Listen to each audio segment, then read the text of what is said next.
Hey guys, welcome.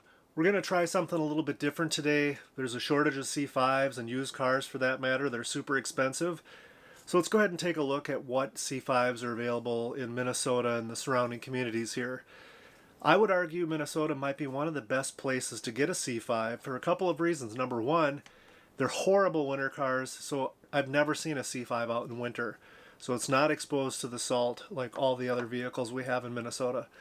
Number two, the Minnesota sun in the summer, the short summer, is not anywhere near as intense as you'll find through the southwest and Texas and those areas. So the interiors and the paint are in better shape. So let's take a look. I like to look at Craigslist. Toys for life. When I go to Craigslist, I usually just put in Corvette. And I like to, so we just go 1997 to 2004. And I like to search by titles only. You can do by dealer or owner. It's your choice. I like to do both, but if you have a preference, know that that's there. Bundle duplicates. Sometimes you get somebody who's putting in 10 different ads for the same car. And then lastly, I just like to sort by price from high to low. Once in a while you get, here's a C4. I'm not sure why that popped up. Here we've got one, a 98 for 16 grand, which a year ago that would have seemed high to me. I like to open it up, make sure the title status is clean, not rebuilt or salvaged, which would mean that at some point the vehicle sustained a lot of damage and it was a write-off for insurance, or they totaled it, I guess you would say. Automatic or manual if you have a strong preference. Mileage, 51,000, not bad. So in today's market, this is probably not a bad little C5 if you're okay with an automatic and you're looking for black. Let's move on. Got this one here.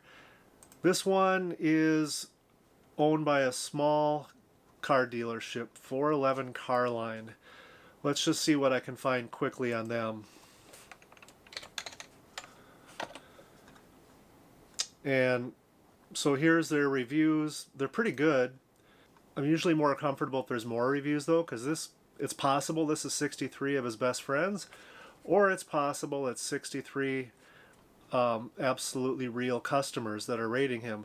So I like to read through these and see if if you're interested in looking at a car through a small car dealership, because in my mind, I like to shop directly with the owner of the C5. That way I can kind of figure out how long they've had it, if they babied it, maintained it well, what issues it has. If I trust the owner. If I trust the owner, then maybe I trust the car.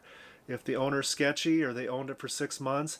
Oh, and when you're calling to ask about a C5, I always say I'm calling about the car for sale. And then if they say which one, then you know for sure they're a car dealership. If you're adverse to dealing with a dealer and you want to deal with a private party, like I prefer.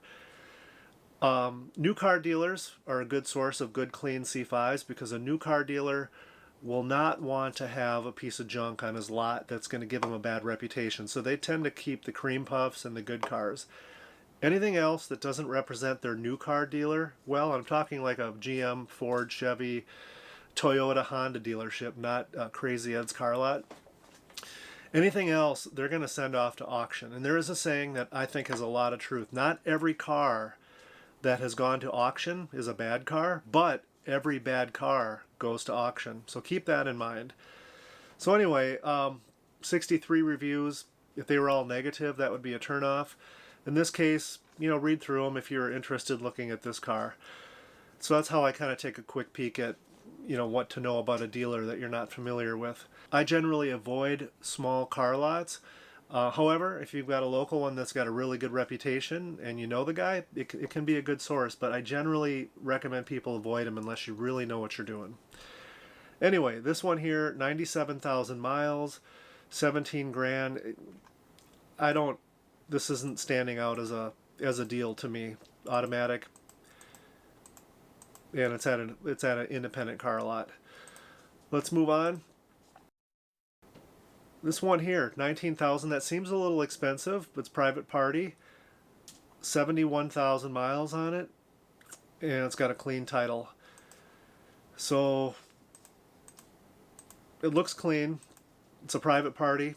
I like to look at the house they have and stuff. It looks like they keep their house up really neat and clean, which reflects on a person. If they have junk everywhere and don't seem to care about their property, they probably don't care about their car. It's just little things that you look at when you're looking, because you don't know anything about this car, so you have to grab little pieces of clues as you see them. So this one here, if I had my heart set on a blue one, this might be worth stopping by and talking to the guy. I think it's priced a little high, but as always, there's always room for negotiation, even if they say they won't. If you've got cash. And the other thing to look at is how long has it been for sale. If you've sold a car before by yourself, once you get past about 3 weeks, 2 to 3 weeks, you start to get a little nervous. Is this thing going to sell? And in Minnesota, we do have a short summer season, so the later it gets in the year, the less likely someone is to buy. So I would say this guy's probably negotiable. Let's move on to the next one. Well, this one's kind of cool. We'll look at this convertible. 19 grand, Mountain, Minnesota. 59,000, that's pretty low miles. And looks like the guy's got a nice property here, keeps it covered. I wonder if it's outside though a lot. I'm not a fan of keeping nice cars outside. Looks like a decent convertible. Nice pictures. These kind of brake covers, most of us don't really care for, but it's kind of a sign that, this is maybe some sort of a guy who's not a super heavy-duty car guy. He put these on and maybe had his dealer install them. To me, it's kind of a clue that he's not someone who probably drove the heck out of this car. And of course, I would take these off immediately if I was to buy this car. Clean title, and the little bit of a description here. So not a bad black convertible. Another convertible. This one here is from White Bear Mitsubishi, a new car dealer. So it's good enough for them to keep on their lot, which to me means it's probably a really decent car. Question is it worth $27,000? It's got very low miles, 26,000 miles. If you like this, I think it's really the spiral gray metallic. Looks like a decent car. The fact that it's on a dealer lot, again, they're not going to sell junk. So it's probably a little bit of negotiable, but not as much as a private party typically. Here's another one. This is by Luther, West Side Volkswagen, so it's a new car dealership. That's a huge plus. It's expensive, 28 grand, but 14,000 miles on it. This is a brand new car, most likely. Somebody bought it, hardly drove it, kept it in the garage, and finally one day realized they're going to trade it in on a crossover vehicle or something more practical.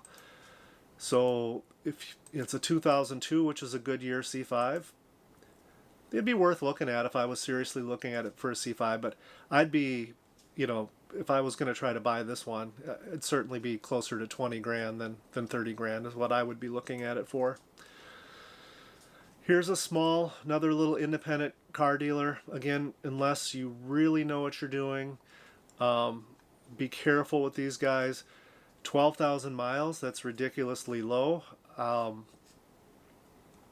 colors here are a little off in my mind, the red with this tan interior. But somebody's done some modifications to the gauges, you can see. If this one really jumps out at you, the low miles is kind of attractive, but not, in my mind, not at 30 grand, but that's me. And one last one here, $38,000. 8,000 miles on it. If you really have your heart set on a brand new C5, this is probably about as close as you're going to get. But not at 40 grand, not for me anyway. So anyway, guys, just a quick video on what's currently for sale in Minnesota and a little insight on how I go about analyzing cars as I'm looking for them. I also like to look at cars.com, Auto Trader, and Facebook Marketplace. So hopefully you got something out of this video, guys. If you liked it, please hit that thumbs up. If you got any questions, leave them in the comments below. I'll answer as many as I can. And as always, thanks for watching.